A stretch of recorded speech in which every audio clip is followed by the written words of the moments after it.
নমস্কার, আমি নমিতা। আমার চ্যানেলে আপনাদের সবাইকে স্বাগত। আজকে গোটা সেদ্ধ করে আপনাদেরকে দেখাবো। এটা সরস্বতী পুজোর দিন খেতে হয়, আপনারা করবেন যদি কেউ বাড়িতে করেন, ওই জন্য আগে আমি করে দেখাচ্ছি।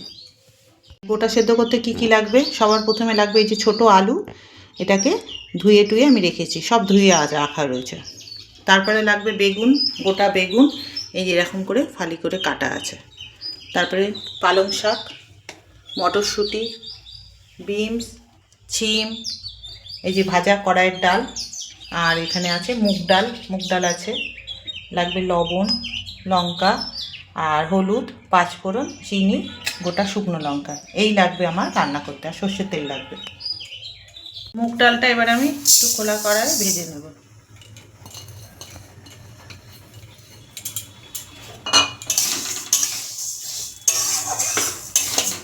এই কড়াইয়ের ডালটা আমি প্রেসারে দিয়ে দিচ্ছি। প্রেসারে দিয়ে আমি একটু সেদ্ধ করে নেব। ডালটা ভাজা হয়ে গেছিলো, দিয়ে এবার আমি জল দিয়ে দিলাম, এবার সেদ্ধ হবে। এই যে সব আমার সেদ্ধ হয়ে গেছে, এই ডালও সেদ্ধ হয়ে গেছে, এই ডালও সেদ্ধ হয়ে গেছে, সব সেদ্ধ করে এবার আমি রান্না করব। এই যে শুধু বেগুনটা দিইনি, আর সব কিছু দিয়ে এই যে কড়াইটার মধ্যে এতে বসিয়ে দিয়েছি গামলাটার মধ্যে। হলুদ দেবো 2 চামচ লাগবে, 2 চামচ দেবো। হলুদটা এবার দিয়ে দেব। হলুদটা দিয়ে দিলাম, দিয়ে এবার একটু ফুটবে।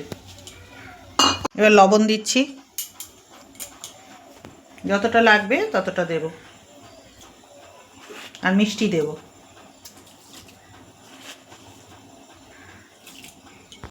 এবার বেগুনটা দিয়ে দিলাম, দিয়ে একসাথে এখন একটু ফুটবে। এই যে আমার হয়ে গেছে, এবার ফোড়ন দেবো, এটা একটু নামাবো।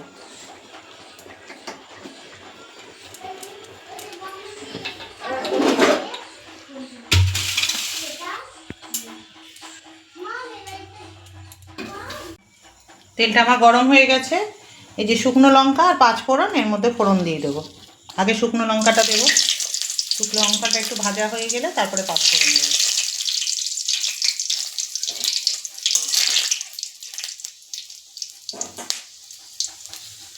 এই যে পাঁচফোড়ন দিয়ে দিলাম।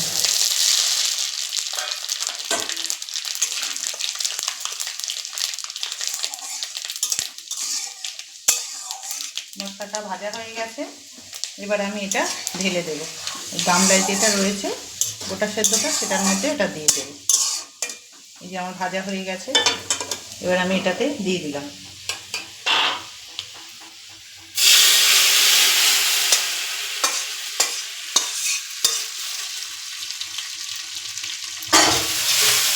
এবার গ্যাসে আমি বসিয়ে দিলাম। এবার খানিকক্ষণ ফুটলেই তাহলে গোটা সেদ্ধ আমার হয়ে গেছে। একটু নেড়ে দিতে হবে, 2-3 মিনিট একটু ফুটতে দিতে হবে, তাহলেই রেডি। যে গোটা সেদ্ধ হয়ে গেছে, ভালো লাগলে লাইক, কমেন্ট, সাবস্ক্রাইব করবেন, পাশে থাকবেন। টাটা।